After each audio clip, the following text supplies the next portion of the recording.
Because how you communicate what's happened or what is happening is through your character. Of course, absolutely. And that has your language, it has Absolutely. your expression, it has your thought process. Absolutely. I'd say there are some people now, there are some people who are writing about non-duality, talking about non-duality, giving interviews on television about non-duality in a very clear way indeed, but each of them has their own different flavour, and that comes from the character. Yeah. Some of them tell jokes, some of them don't tell jokes. Some of them are rather ascetic, some of them are rather profane. That's just the character. It's interesting. I was just talking earlier to Jeff about. Are you aware of John Wren Lewis? The work he's done at all? I'm not. No. English guy who lives in Australia, and I only met him once many years ago, and I want to get in contact with him again now because he seems to have written a book which hasn't been published yet, and it talks about his investigations into people that have awakened, let's say. And he took 17 people who he's met and spent time with, and only 14 of them had done any prior spiritual work. Mm. And that includes him, because he had done no prior spiritual work, but he had this experience where he was actually in India travelling, and he was given a sweet, which was poison, because what people apparently did at that time was they give you a poison sweet, then steal your bags because you're unconscious. And they gave him a sweet, he became poisoned, unconscious. He was with his wife who didn't eat the sweet, she was okay. He went off to hospital, and he had a near-death experience, which was in fact more a near-death experience, because afterwards his reality was totally different, different story from you, but there was something completely different, and he again felt there was no self. And he had done ironically, no previous work, although his wife had done loads of work. That's often the way. And that spurred him on to investigate other people.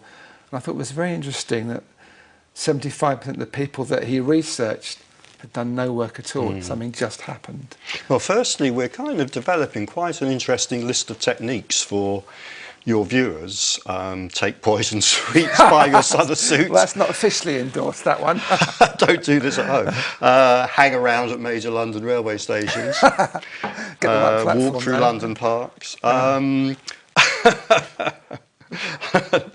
forgotten what the other thing I was going to say to that was. But yes, no, it's... yeah. The other thing that I've found in common with other people I've talked to over the years is they pretty much say in their own words, this is kind of a bit of a summary, but the background becomes the foreground and the foreground becomes the background. Things kind of switch around. Would that be something you would connect with? Not necessarily. No, okay. I think, again, words are difficult. I mean, I think you know, if I was trying to sum this up in a kind of simple way, and maybe that's what that is getting at, I don't know, I would say is this sounds very prosaic, but its effect isn't prosaic. There is, it seems to me, at the heart of this, the seeing. Once, if you like, once the person has left the premises, there is the seeing that this is enough in itself. This is it and this is enough. We don't need anything else. This is absolutely fascinating and absolutely miraculous in itself. And that maybe, I don't know, but maybe that's what is meant by describing what was in the background coming into the foreground. Perhaps, I don't know. And I have just remembered the other thing I was going to say, talking about this chap and his research. There is a book, I believe it's called Super Consciousness Revisited, and I can't remember the author, but he did a similar kind of analysis. He did an analysis of all sorts of people who, from their descriptions, he felt had let's call this an awakening, or had seen liberation, or however we want to put it. And he came to similar conclusions, that not very many of them had meditated, not very many of them had been on spiritual paths, not very many of them were in circumstances where you might expect a kind of feeling of magic, to sort of a light from the heavens on us. You know, they weren't sort of standing on mountains watching beautiful sunsets or anything like that. And he came to the conclusion that really there was absolutely nothing either practical or factual that you could connect this to. Yeah. It's either seen or it isn't seen.